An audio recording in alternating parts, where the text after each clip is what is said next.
கர்த்தர் எல்லார் மேலும் தயவுள்ளவர். அவர் இரக்கங்கள் அவருடைய எல்லா கிரியைகளின் மேலும் உள்ளது. சங்கீதம் 145:9.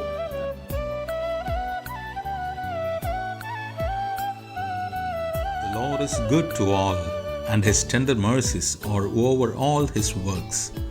Psalms 145:9.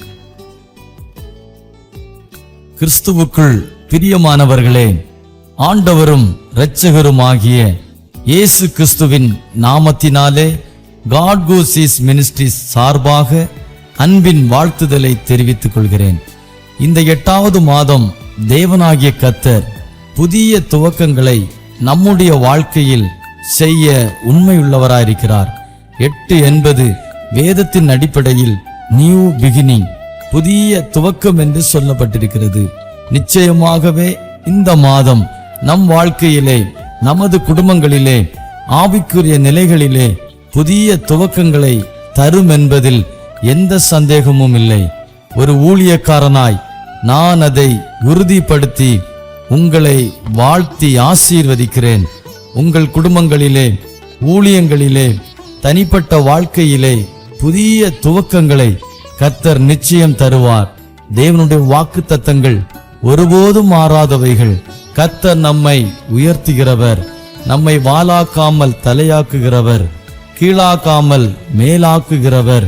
கர்த்தருடைய வார்த்தையை கேளுங்கள், நம்புங்கள், விசுவாசியுங்கள். இந்த மாதம் முழுவதும் தேவனாகிய கர்த்தர் நம்மை நடத்த உண்மையுள்ளவராயிருக்கிறார். அவரையே பற்றி கொள்வோம், அவருடைய வார்த்தையின்படி நடப்போம். கர்த்தர் தாமே பெரிய காரியங்களை செய்வாராக. ஆமென்.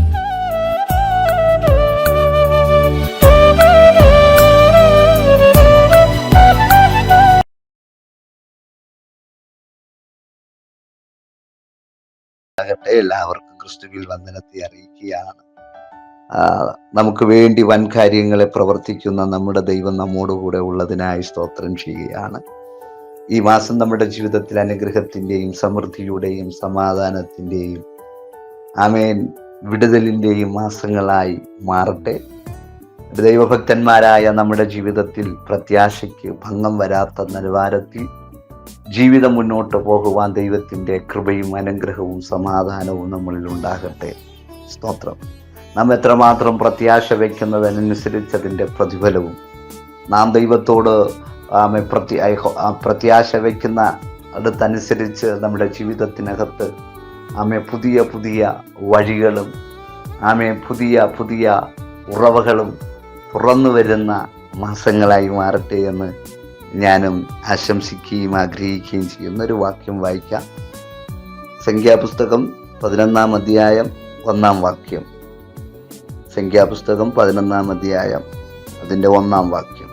അനന്തരം ജനം യഹോവയ്ക്ക് അനിഷ്ടമായത് തോന്നുമാറു പെറുപെറുത്തു. യഹോവ കേട്ടവന്റെ കോപം ജ്വലിച്ചു. യഹോവയുടെ തീ അവരുടെ ഇടയിൽ കത്തി. പാളയത്തിൻ്റെ അറ്റങ്ങളിലുള്ളവരെ ദഹിപ്പിച്ചു കളഞ്ഞു. സ്തോത്രം. അതിൻ്റെ 2-ാം വാക്യം കൂടെ വായിക്കുന്നു. ജനം മോശയോട് നിലവിളിച്ചു. മോശ യഹോവയോട് പ്രാർത്ഥിച്ചു. അപ്പോൾ തീ കെട്ടുപോയി. അനുഗ്രഹിക്കപ്പെട്ട നല്ല സന്ദേശത്തെ ഓർത്ത് ദൈവത്തിന് നന്ദി പറയുക. 11-ാം അധ്യായം 1 മുതൽ 3 വരെയുള്ള വാക്യം ജനം പിറുപിറുക്കുന്നു. 3 മുതൽ 35 വരെയുള്ള വാക്യങ്ങൾ, 11-ന്റെ 3 മുതൽ 35 വരെയുള്ള വാക്യങ്ങൾ പിറുപിറുത്തതിൻ്റെ ഫലമായി ദൈവം അവർക്ക് വേണ്ടി സ്തോത്രം അവർ ആഗ്രഹിച്ച വിഷയത്തിൽ സമൃദ്ധിയെ കൊടുക്കുന്നു, കാടയെ അയക്കുന്നു. സ്തോത്രം. ശ്രദ്ധിക്കൂ, മടങ്ങി വരാം.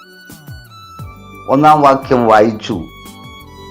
ജനം യഹോവയ്ക്ക് അനിഷ്ടമായത് തോന്നുമാറും വെറുവെറുത്തു. യഹോവ കേട്ടവന്റെ കോപം ജ്വലിച്ച്. യഹോവയുടെ തീ അവരുടെ ഇടയിൽ കത്തി.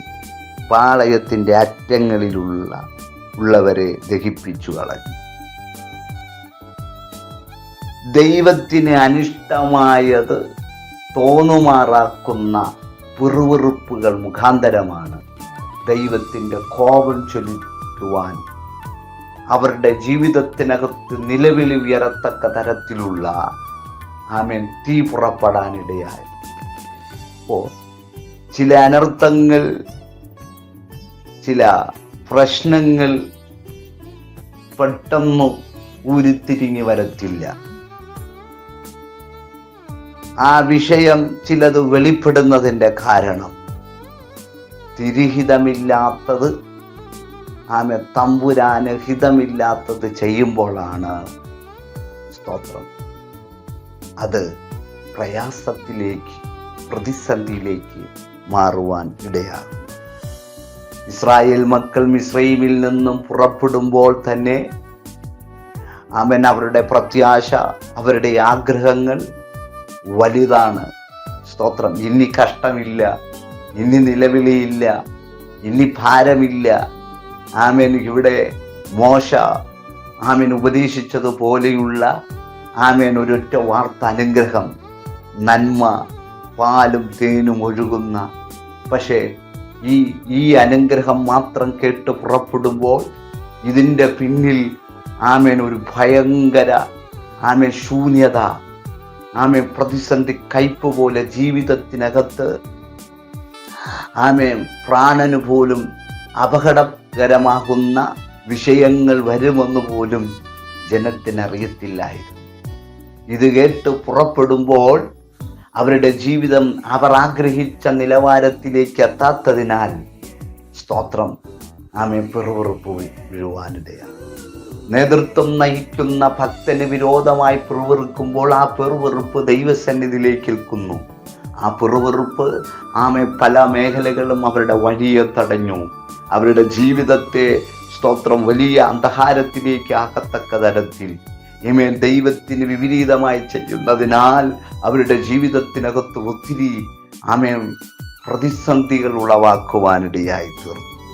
അപ്പോൾ അങ്ങനെയുള്ള പിറുപിറുപ്പ് മുഖാന്തരം അവരുടെ ജീവിതത്തിനകത്ത് ദൈവം അവരുടെ പിറുപിറുപ്പുകളെ സ്തോത്രം മനസ്സിലാക്കിയിട്ട് അതിൻ്റെ നടുവിൽ പ്രാർത്ഥിക്കുന്ന മോശയുടെ പ്രാർത്ഥന കേട്ട് അതിന് ശമനം വരുത്തിയിട്ടുണ്ട്, ശാന്തത വരുത്തിയിട്ടുണ്ട്. അങ്ങനെ 11-ാം അധ്യായത്തിലും വരപ്പെടുമ്പോൾ സ്തോത്രം ദൈവത്തിൽ നിന്നും പ്രാർത്ഥിച്ച് ലഭിച്ചതായ അതും പിറുപിറുപ്പ് മുഖാന്തരം സ്വർഗത്തിൽ നിന്നും മന്ന ലഭിക്കുകയും അത് കഴിച്ചു മടുപ്പായിരിക്കപ്പെടുമ്പോഴും സ്തോത്രം ദൈവത്തിന് വിപരീതമായി, മോശയ്ക്ക് വിരോധമായി പിറുപിറുക്കുവാനിടയായി. ആ പിറുപിറുപ്പ് സ്തോത്രം ദൈവത്തിൻ്റെ കോപത്തെ ജ്വലിപ്പിക്കുവാനിടയായി.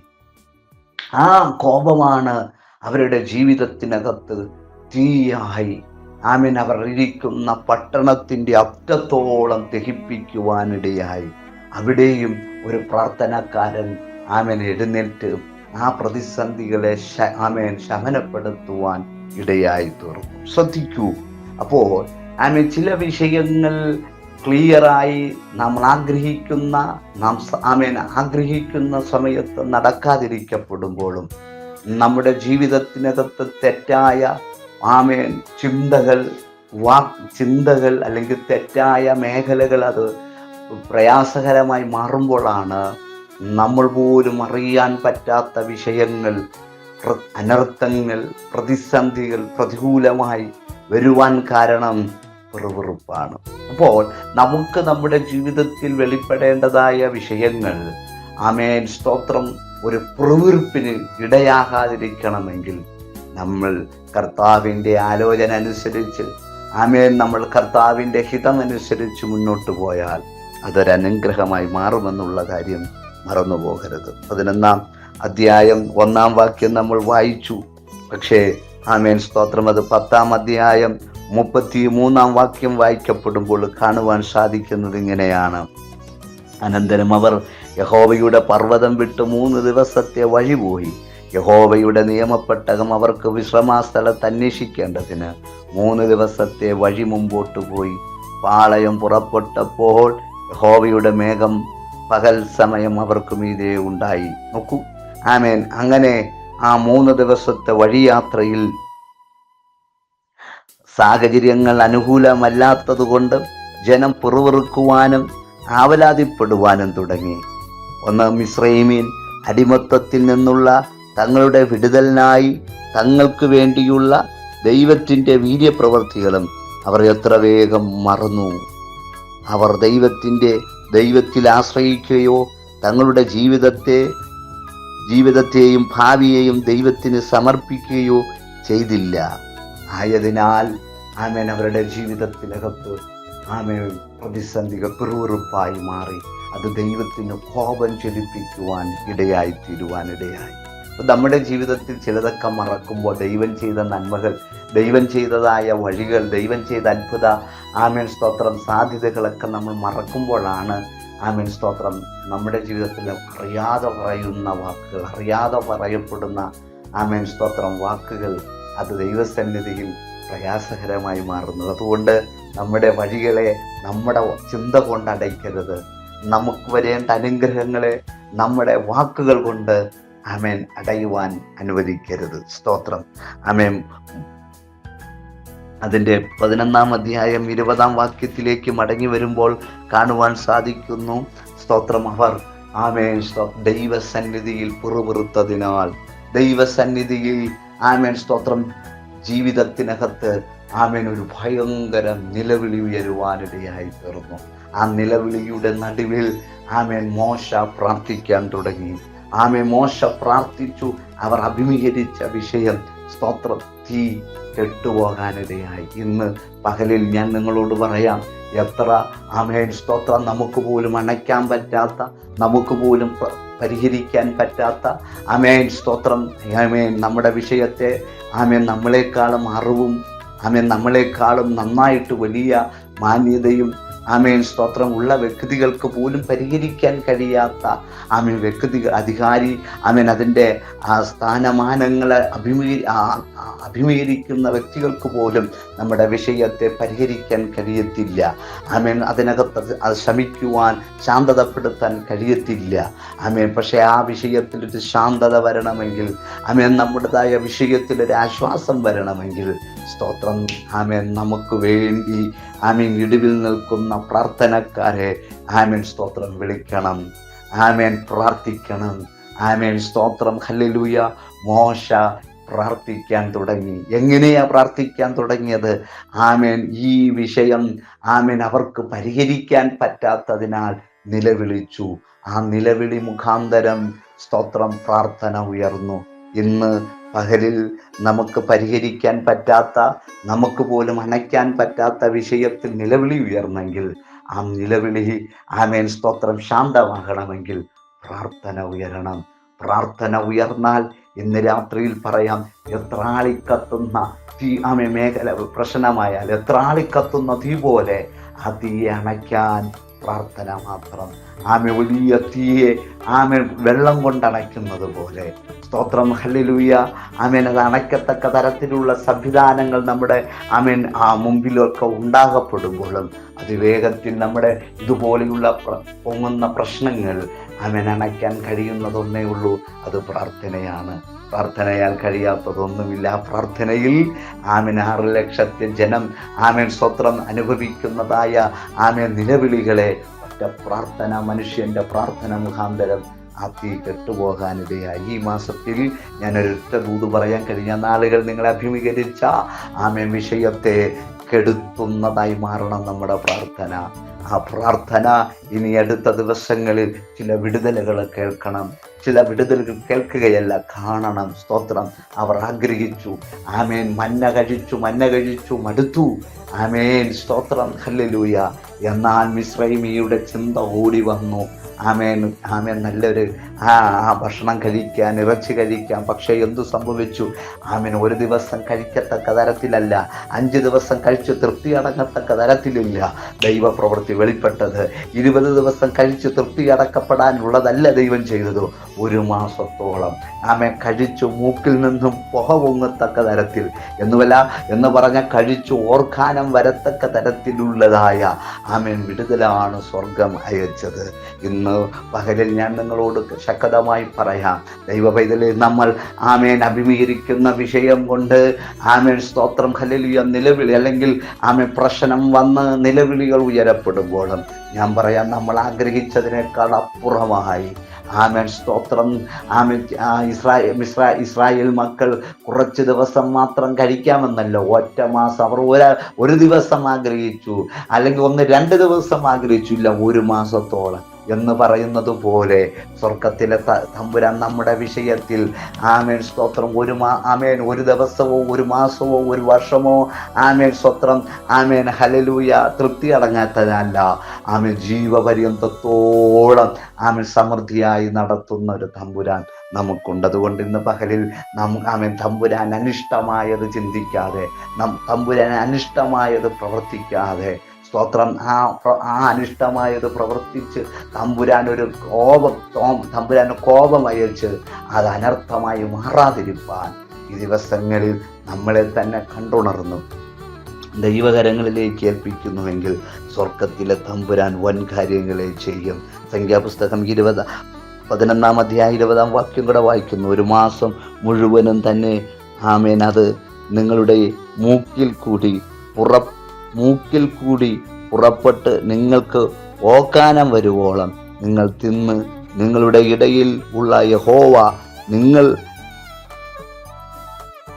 നിരസിക്കുകയും ഞങ്ങൾ മിസ്രയീമിൽ നിന്നും എന്തിന് പുറപ്പെട്ടു പോന്നു എന്ന് പറഞ്ഞ് അവൻ്റെ മുമ്പാകെ കരയുകയും ചെയ്തിരുന്നുവല്ലോ.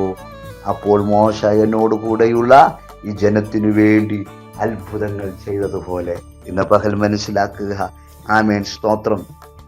അവിടെ കാണുവാൻ സാധിച്ചത് ഇങ്ങനെയാണ്. അവരുടെ വിഷയത്തിൽ ദൈവം വിടുതൽ കൽപ്പിച്ചു. ഈ ദിവസങ്ങളിൽ ആമേൻ നമ്മൾ കരയുന്ന, നമ്മൾ ആഗ്രഹിക്കുന്ന വിഷയങ്ങൾ സ്തോത്രം പെറുവിറുപ്പിനിടം കൊടുക്കാതെ, അനർത്ഥത്തിനിടം കൊടുക്കാതെ, ദൈവത്തിൻ്റെ തീക്ക് പ്രയാസത്തിനിടം കൊടുക്കാതെ ദൈവത്തിൻ്റെ മറുപടിക്ക് വേണ്ടി അത് പ്രാർത്ഥന നീട്ടുക. ആമേൻ സ്തോത്രം. താമസിക്കും തോറും നമ്മുടെ വിഷയം വലുതാണ്, നല്ലതാണ്. അതുകൊണ്ട് ഇന്ന് പകലിൽ ആമേൻ ഒരു കാര്യം പറയാം, ഏതൊക്കെ വിഷയങ്ങൾ പൊങ്ങിയാലും ആമേൻ തീയെ അണപ്പിക്കുന്ന വെള്ളം അത് അണഞ്ഞു കെട്ടുപോകുന്നത് പോലെ നമ്മുടെ പ്രാർത്ഥനകളെ ഇന്ന് പകലിൽ ചില മറുപടിയായി നമ്മുടെ പ്രാർത്ഥന സ്തോത്രം ചില പ്രശ്നത്തെ കെടുത്തിക്കളയുകയും നമുക്ക് വേണ്ടി ചില മറുപടിയും തരുന്നതായി മാറുന്ന ദിവസങ്ങളായി മാറട്ടെ. ഈ മാസം അത്ഭുതത്തിൻ്റെയും വിടുതലിൻ്റെയും അനുഗ്രഹത്തിൻ്റെ മാസമായി മാറട്ടെ എന്ന് ആശംസിച്ചുകൊണ്ട് നിർത്തുന്നു. ദൈവം നമ്മെ അനുഗ്രഹിക്കട്ടെ. ദൈവം നമ്മെ അനുഗ്രഹിക്കട്ടെ.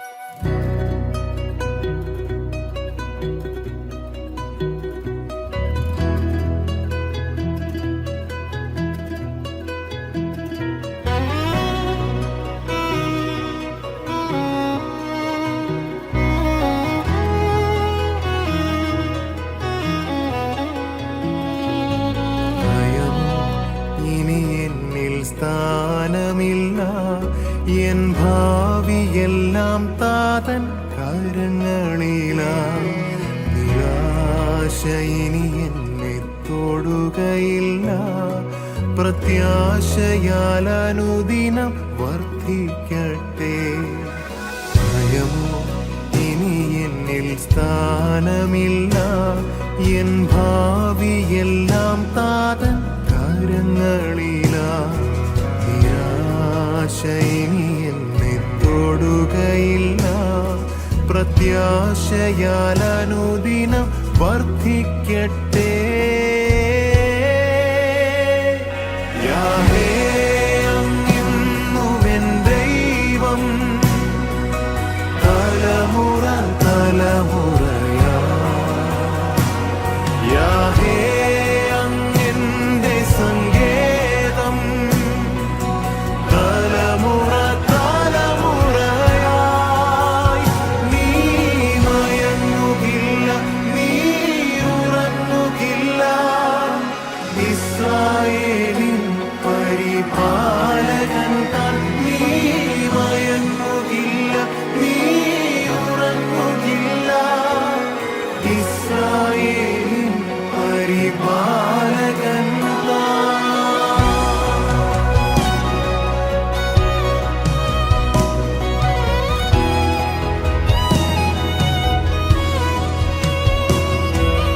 മരണഭയം എല്ലാം മാറിടട്ടെ, ശത്രുഭീതിയെല്ലാം നീങ്ങിടട്ടെ. മരണഭയം എല്ലാം മാറിടട്ടെ. ശത്രുഭീതിയെല്ലാം നീങ്ങിടട്ടെ. മരണത്തെ ജയിച്ചവൻ, ശത്രുവെ തകർത്തവൻ, സകലത്തിലും മീതെ ഉന്നതനാം. മരണത്തെ ജയിച്ചവൻ, ശത്രുവെ തകർത്തവൻ, സകലത്തിൽ